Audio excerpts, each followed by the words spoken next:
I had long ago learned the color of invisibility. It was not the stark absence of light, but a particular shade of beige, the color of dusty corners and forgotten things. It was the color of my bedroom walls, the color of the plain wool dress my stepmother Anya insisted was most suitable for me, and the color I felt I had become in my own soul. Tonight, that color was my shroud. "Do stand still, Elara," Anya said, her voice a silken thread laced with steel. Her fingers, cold and quick, cinched the sash of my gown so tightly it stole my breath. "One would think you were being fitted for a noose, not a ball gown." I looked at my reflection in the long mirror. The girl who stared back was a pale imitation of a person. Her brown hair was pinned in a style too severe for her face. Her gray eyes were wide and weary, and the dress was, as always, the color of dust. Beside my reflection, Anya's shimmered, a queen in sapphire silk, her beauty as sharp and deliberate as her cruelty. It is a hopeless cause, I know," she continued, stepping back to admire her handiwork, which was really just the act of making me as small as possible. "But we must make an effort. The Duke of Blackwood is to be in attendance. All of society will be there. We cannot have you looking like a scullery maid who has wandered upstairs by mistake." Through the open doorway, I could hear the rustle of true silk and the bright, effortless laughter of my stepsister Clara. Clara was everything I was not. Her hair was the color of spun gold, her eyes the blue of a summer sky, and her laughter was a melody that made people turn and smile. She was not cruel. She was simply bathed in a light so bright it cast me forever in her shadow, a shadow her mother was determined to lengthen until it disappeared entirely. "There," Anya said with a sigh of theatrical finality, "that is the best we can do. Remember your instructions, Elara. Find a quiet place. Do not draw attention. Your sister is the priority tonight. Her future, and thus ours, depends on a splendid match." My father, a man who had faded into the background of his own life after my mother's death, merely nodded from his armchair where he was buried in a newspaper.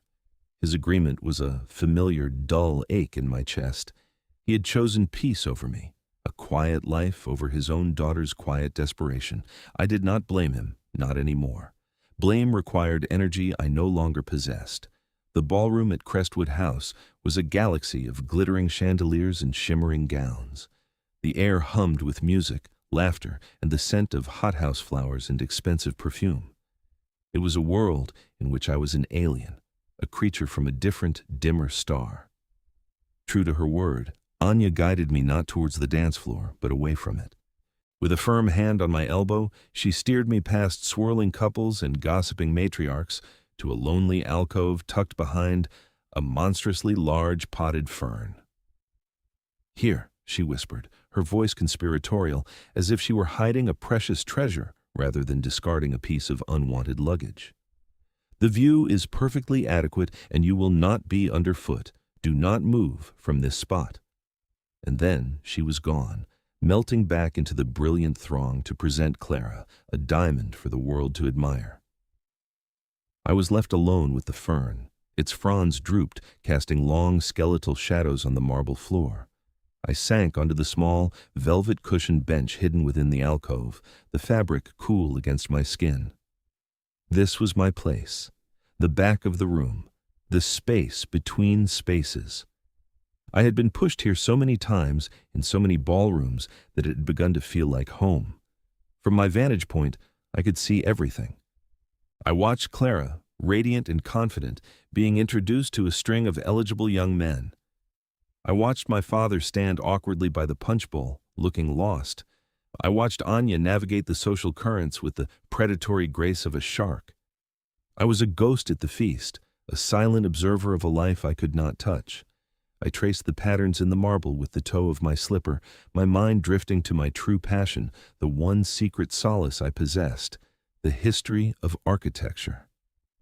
I thought of the silent, steadfast stones of ancient abbeys, of Romanesque arches built to endure for centuries. They did not need to be seen by the crowd.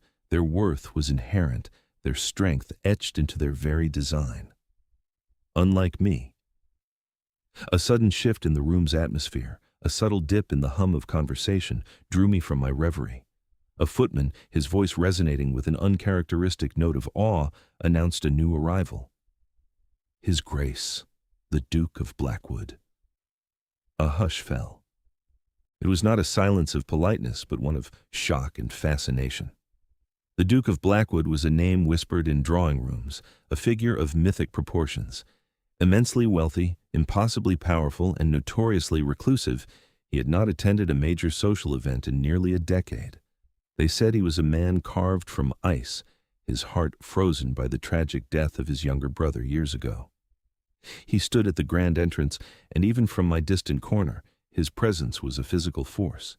He was tall and severe, dressed in immaculate black that seemed to absorb the light around him. His face was all harsh lines and stark angles, a study in granite and shadow. There was no warmth in it, no hint of a smile. His eyes, dark and piercing, swept across the room with a cool, assessing gaze that seemed to miss nothing and value little. Every ambitious mother in the room, including Anya, stiffened like a hunting dog on point. I saw her murmur something to Clara, a quick, urgent instruction. This was the prize, the pinnacle of all social mountains. But the Duke's gaze passed over Clara's brilliant smile without a flicker of interest. It passed over the hopeful glances and fluttering fans of a dozen other beauties. His survey was methodical, dismissive. And then it stopped.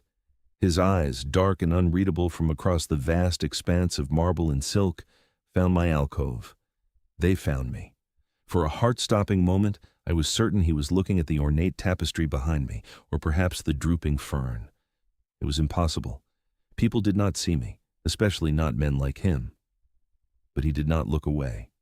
He began to walk, not toward the dance floor, not toward the host, but directly toward me. The crowd parted for him as if by an invisible wave, whispers and gasps trailing in his wake. My heart began to hammer against my ribs, a frantic, trapped bird. He was coming here, to the back of the room, to my forgotten corner. Anya, seeing his trajectory, moved to intercept him, her face a mask of saccharine welcome. Your Grace, she began, positioning Clara perfectly in his path. A delight to see you. May I present my daughter, Clara? The Duke gave Clara a nod so brief it was almost an insult. He did not break his stride. He moved past them as if they were merely part of the scenery, his gaze fixed on me. He stopped directly in front of my fern-shrouded hiding place. The entire ballroom seemed to hold its breath. I felt 100 pairs of eyes on me for the first time in my life, and it was terrifying. I could only stare up at him. Close, he was even more imposing.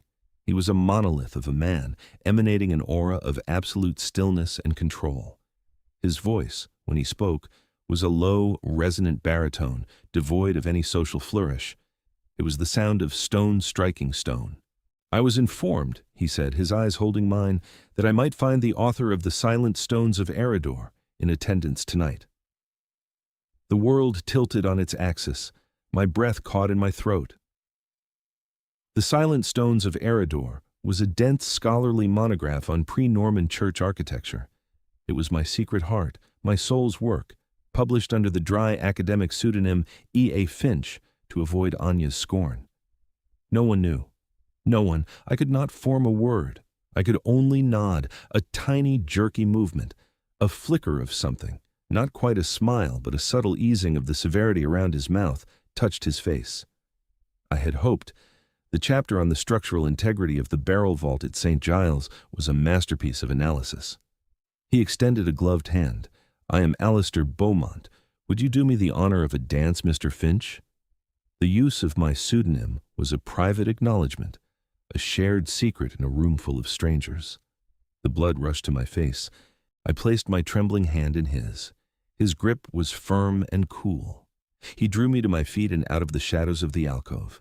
As he led me toward the dance floor, I chanced to look back. Anya's face was a study in apoplectic disbelief, her mouth slightly agape.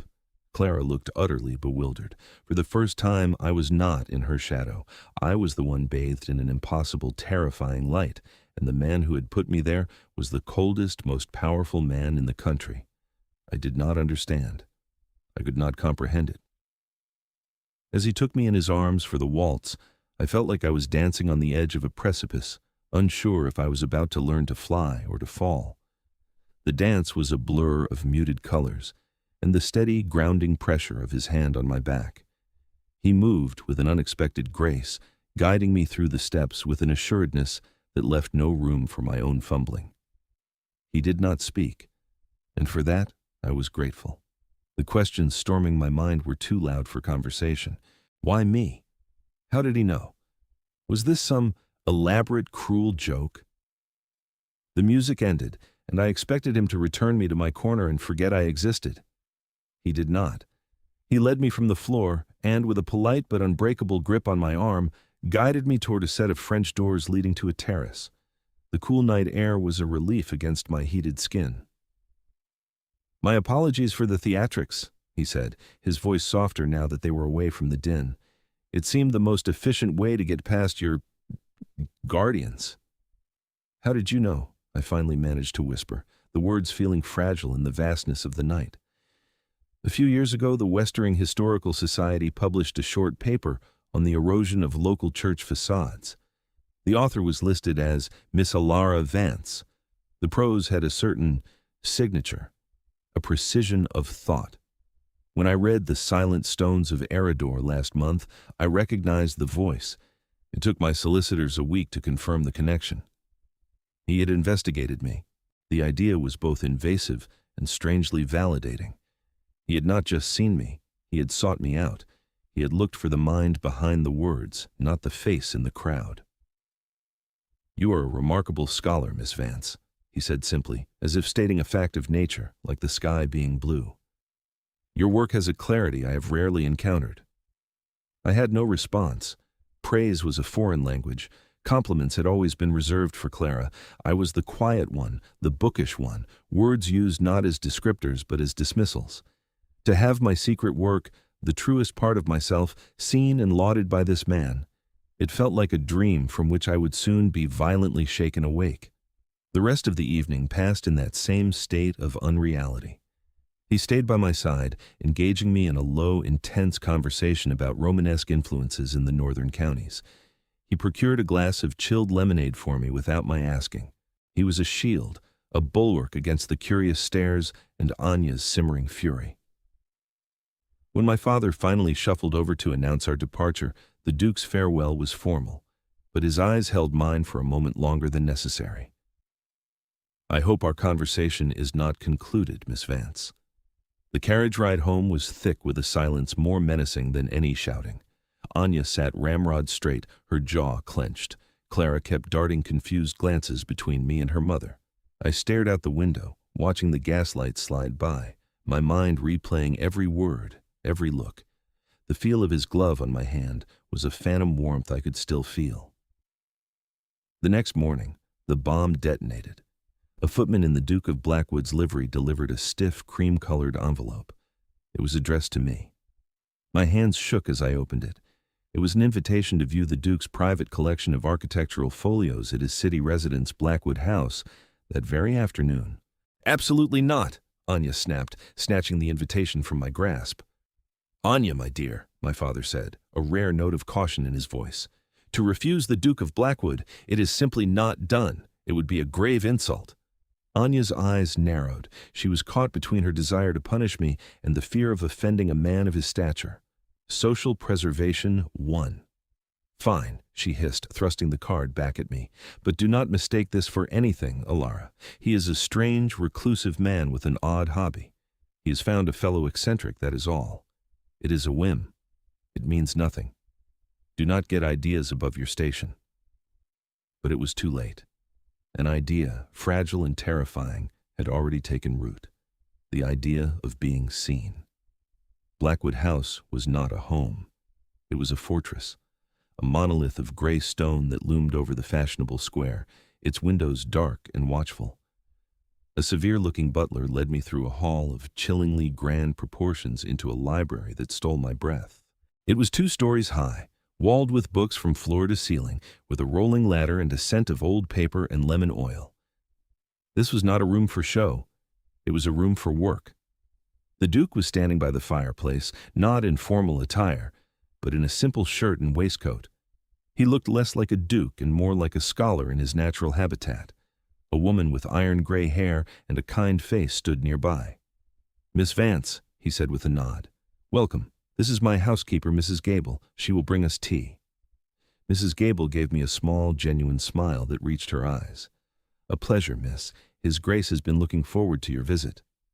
Her words were simple, but they carried a weight of truth that settled some of the frantic fluttering in my stomach. For the next 2 hours, the Duke showed me his collection. They were not just books. They were treasures. Original 16th century prints of Palladian villas, hand-drawn surveys of forgotten castles. He spoke not to impress me, but to share a mutual passion. He would point to a detail in a drawing and ask for my opinion, listening to my answer with an unnerving stillness, his gaze sharp and focused. I found myself forgetting to be afraid. I forgot the dusty corners and Anya's cutting words. Here, in this cathedral of books, I was not Elara the invisible girl. I was a scholar, an equal. My thoughts had value. My opinions were sought. As Mrs. Gable served the tea, he gestured to a worn leather-bound volume on the table. I had this brought up from my country estate. It's a first edition of Vitruvius. I thought you might appreciate it. It was an impossibly rare, impossibly valuable book, and he was speaking of it as if it were a simple offering. He saw me watching him, my emotions warring on my face, suspicion, wonder, fear. "Why?" I asked, the word a mere whisper. "Why are you doing this?" He leaned back in his chair, his expression serious. "Because, Miss Vance, I have spent the last 10 years in a world of social artifice and hollow pleasantries. It is wearying. To find a mind that is clear, honest, and brilliant is like finding a spring of fresh water in a desert. I am not doing anything to you. I am simply enjoying a conversation I have not had in a very long time." I left Blackwood House in a daze. The terror of hope was a painful, sharp thing. It hurt to feel something other than resignation. Anya's words echoed in my head. It is a whim, it means nothing. But the weight of the Vitruvius first edition, which he had insisted I borrow, felt very much like something. It felt like a beginning. The weeks that followed unfolded like a strange and beautiful dream. Alistair, he had insisted I use his first name during our second meeting, created opportunities for us to meet that were both impeccably proper and deeply intimate. We walked through the Grecian galleries at the museum, chaperoned by a footman who remained a discreet 20 paces behind, our heads bent close together as we debated the use of caryatids. He sent his carriage to take me to see the restoration work at a Wren church, a project he was funding. He would appear in the park at the same time I took my daily, solitary walk, and we would speak of everything from the structural failings of Gothic buttresses to the philosophical meaning of a building's permanence. He was nothing like the cold, severe figure of rumor. That was a mask he wore for the world. With me, he was direct, intense, and possessed of a dry, understated wit that occasionally took me by surprise. But there was a sadness in him, a deep well of it that his formal exterior could not entirely conceal. The truth of it was revealed one overcast afternoon. We were standing on the unfinished upper balcony of the new cathedral he was patronizing, looking out over the sprawling city. The air was cold, smelling of damp stone and rain. "My brother would have loved this view," he said, his voice quiet. He was not looking at the city, but at something far away, in the past. He wanted to be an architect. He was brilliant, far more creative than I am. I remained silent, sensing this was a sacred confidence. "He was only 19, Alistair continued, his hand resting on the cold stone of the balustrade. "There was an accident, on a site not unlike this one, a scaffolding collapse. He fell." The words were clipped, precise, as if the control of language could control the memory itself. I was there. I was supposed to be watching him. The guilt in his voice was a raw, open wound. I saw it then. The reason for his reclusiveness, for his fortress of a house, for the severity that kept the world at arm's length. It was not coldness, it was grief. A grief so profound it had reshaped his entire existence. His patronage of this cathedral, his interest in architecture, it was all a monument to his lost brother. "It was not your fault," I said softly. He gave a short, harsh laugh. "Wasn't it? I was the older brother, the responsible one." He turned to look at me, and the desolation in his eyes was so immense it felt like I was looking into an abyss. I built walls around myself after that, Elara, stone and silence. I thought it was the only way to endure. Then I read your work. It was the first time in years I felt someone else understood that stones can have a language, that buildings can be a form of memory. An overwhelming wave of empathy washed over me. Without thinking, I reached out and laid my hand over his on the balustrade. It was a simple, instinctive gesture of comfort. His hand was cold, but he immediately turned it over and laced his fingers through mine. The contact was electric. It was no longer the formal touch of a dance or a greeting. This was different. This was a connection, a current passing between us. His thumb stroked the back of my hand, a slow, deliberate movement. He looked at me, and the distance was gone from his eyes. In its place was an intensity that made my heart leap into my throat. The air crackled. The city below, the gray sky, the distant sounds of construction.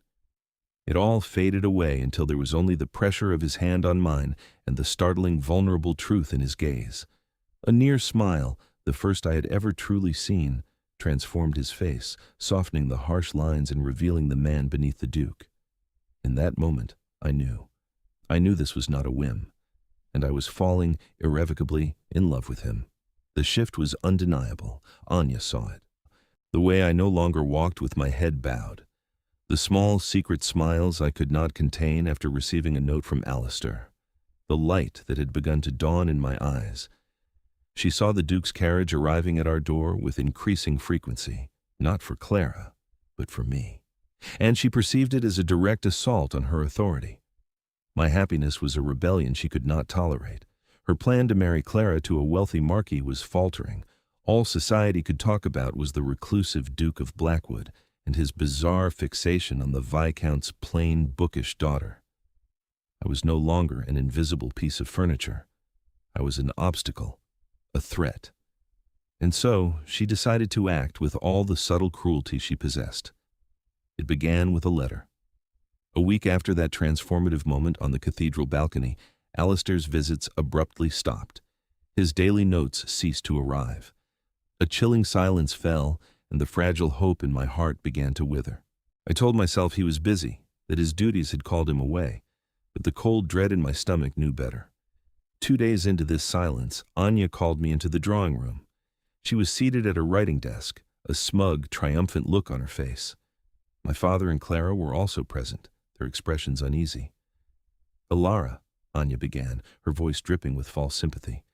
"I have some news. Your father and I have been remiss in our duties concerning your future. We have allowed you to indulge in these intellectual flights of fancy for too long." She picked up a letter from her desk. "I have arranged a most suitable match for you. Baron von Hesse. He is a man of considerable fortune and property, a bit older, of course, but he will provide you with the stability and firm guidance you so clearly require." The name hit me like a physical blow. Baron von Hesse was a corpulent, brutish man in his 60s, a widower thrice over whose cruelty to his staff and his late wives was a matter of sordid gossip. He was a monster. "No," I whispered, shaking my head. "You can't." "It is done," she said, her voice turning sharp. "The agreement is made. You will be married within the month. It is time you were settled. The Baron is a man who appreciates a quiet, biddable wife. He will not tolerate your strange obsessions with books and rocks." Tears pricked my eyes. I looked to my father, a desperate, silent plea. He wouldn't meet my gaze. He just stared at his hands, a portrait of pathetic defeat. Clara looked horrified. "Mother, you can't. The Baron is a terrible man." "Clara, this does not concern you," Anya snapped. She then turned her venomous gaze back to me. "As for your Duke," she said, her voice dropping to a conspiratorial hiss, "I would not expect to hear from him again. Men like that are easily spooked. A quiet word from a concerned friend about a young woman's instability, her desperate, grasping nature, it is usually enough to make them retreat. He has his reputation to consider, after all." The pieces clicked into place. The silence from Alistair, her sudden, cruel arrangement. She had written to him. She had poisoned him against me, painting me as some desperate, manipulative creature, and he had believed her. Of course he had. Why would a duke, a man of his stature, Choose to believe a nobody like me over the word of a well-regarded viscountess? The hope that had bloomed so brightly in my chest collapsed into a black hole of despair. She had won. She had taken the one beautiful thing in my life and crushed it, and now she was sentencing me to a living death with a man I feared. I wept, not loud, dramatic sobs, but the silent, hopeless tears of the invisible. I spent the next day in a fog of misery, confined to my room. I was a prisoner awaiting transfer to a new, more terrible jail. I packed my few belongings with numb fingers, my books feeling like tombstones in my hands. The Vitruvius he had lent me sat on my nightstand, a painful accusation. I should have known better than to hope. I was the color of dust, and to dust I would return. Late in the afternoon, a sharp knock came at the front door. I heard the butler's surprised voice, then another voice, one that made my heart stop. It was low, calm, and held an unmistakable note of command. It was Alistair. I heard Anya's flustered greeting from the hallway below. "Your Grace, what an unexpected surprise. I'm afraid Elara is indisposed. I'm here to see Miss Vance, her father, and you, Lady Anya." His voice cut through her pretense like a blade through silk. "In the library. Now." There was a moment of stunned silence, then the sound of footsteps. My door was flung open by a frantic-looking maid. "Miss Elara, the Duke, he's here and he's asking for you." With a heart hammering a frantic rhythm of terror and a wild, impossible flicker of hope, I went downstairs. The library felt like a courtroom. Alistair stood by the mantelpiece, his back to the empty fireplace. He was once again the severe, unreadable Duke of Blackwood, but his stillness was that of a coiled spring, an immense power held in perfect check. My father stood near the window, wringing his hands. Anya was perched on the edge of a settee, her face pale, her confident smirk having vanished completely. Clara hovered near the doorway, her expression a mixture of fear and anticipation. Alistair's eyes found me as I entered, and for a brief moment the granite facade softened. It was a look of reassurance, a silent message that said, "I am here. Trust me." He waited until I had taken a seat. Then he began. "I received a letter 2 days ago," he said, his voice dangerously quiet. He pulled a sheet of perfumed stationery from his coat pocket. Anya flinched. It was anonymous, but written on a very particular paper stock. It purported to be from a friend of the family, warning me that Miss Vance was of an unstable and manipulative character, that her intellectual interests were a fabrication designed to entrap me. He let the words hang in the air. Anya's face had gone ashen. "The claims were, of course, ludicrous," he continued, his gaze flicking to me with unwavering certainty. "I have had the privilege of many conversations with Miss Vance. Her mind is the least fabricated thing I have ever encountered. The letter was a clumsy, malicious lie. The only question was its source." He placed the letter on the mantelpiece. "My solicitors are quite thorough. They traced the paper stock to a single stationer in Bond Street, the same stationer, Lady Anya, from whom you purchased your personal correspondence paper 2 weeks ago." Anya made a small, strangled sound. My father stared at her in disbelief. "Ordinarily, I would simply burn such a pathetic document and dismiss its author from my mind," Alistair went on, his voice dropping even lower, becoming even more lethal. "However, the sheer malice of it suggested a deeper cruelty at play. And so, I had my solicitors look not only into the letter, but into the general affairs of this household." He produced another set of documents tied with a black ribbon. "Specifically, I had them look into the disposition of the late Viscountess's dowry, which, according to the marriage settlement, was to be held in trust for her only child. For you, Elara." My head snapped up. My mother's dowry. I had been told it was lost in a bad investment years ago. "It was not lost," Alistair said, his eyes boring into Anya. "It was systematically embezzled. Over the course of 15 years, funds have been diverted from the trust into a private account, an account belonging to you, Lady Anya, to fund your gowns, your jewels, your gambling debts." He unrolled one of the documents. "The total amount stolen comes to just over £80,000. My father let out a choked gasp and sank into a chair. Clara's hand flew to her mouth. The room was utterly silent, save for the sound of Anya's ragged breathing. She was cornered. The mask of the elegant socialite had been ripped away, revealing the grasping, vicious creature beneath. "Lies!" she finally spat, her voice a harsh shriek. She surged to her feet, her composure shattered, and pointed a trembling finger at me. "It's her! She put you up to this, that worthless, plain little shadow. She has been poisoning you against me with her pathetic stories. You think he wants you?" she screeched, turning her fury on me. "He pities you, a lonely man taking pity on a lonely little mouse. You are nothing, a dusty book no one wants to read." And in that moment, something inside me broke, not in weakness, but in strength. The years of silence, of swallowing her poison, of believing her narrative, it all shattered. I stood up, my legs trembling but holding me firm. Alistair's presence was a rock behind me, his belief in me a shield around my heart. "No," I said, my voice quiet but clear, cutting through her hysteria. The room fell silent again. All eyes were on me. "I am not a shadow. I am a daughter you tried to erase." I took a step toward her and she actually flinched back. "You were cruel to me, not because I was worthless, but because I was a reminder that you were a replacement, a reminder of the wife who came before you, the woman my father truly loved. Her memory, her books, her name, her daughter. You wanted to scrub it all from this house so you could be the only one. You stole her money, you tried to steal my future, and you tried to steal my mind. But you cannot have it." I looked at her, at this woman who had been the architect of my misery, and I felt not hatred, but a profound, liberating pity. "I am not a dusty book, Anya. I am the story you could not rewrite, and your chapter is over." I turned away from her gaping, defeated face. I looked at my father, whose face was streaked with tears of shame and regret. I looked at Clara, who was now standing beside me, her hand protectively on my arm, her eyes full of a horrified, newfound understanding. And then I looked at Alistair. He had not moved, but the pride and fierce tenderness in his eyes were all the vindication I would ever need. The aftermath was swift and decisive. Anya, facing public ruin and criminal charges, was exiled to a remote country property belonging to a distant cousin. Her social reign finished forever. My father, finally shaken from his long stupor, began the slow, painful process of trying to make amends, starting with restoring my inheritance.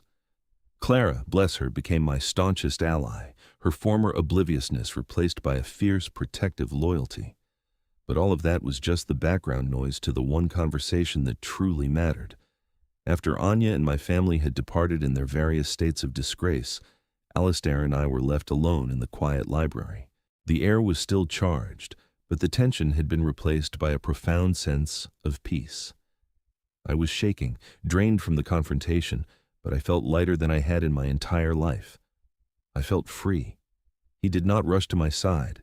He simply watched me for a long moment, his expression unreadable but for the warmth in his eyes.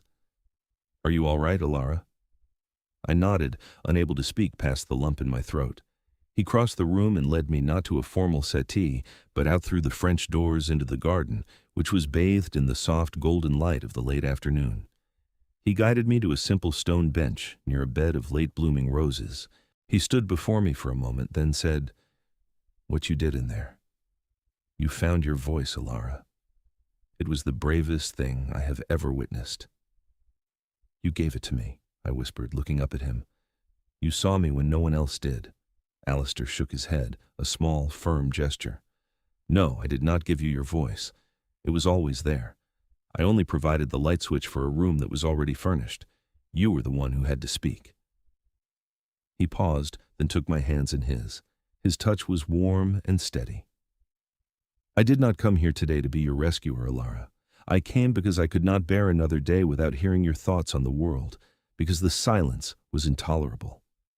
He knelt before me on one knee, there on the damp garden path, the powerful Duke of Blackwood humbling himself before the girl who had spent her life in the shadows.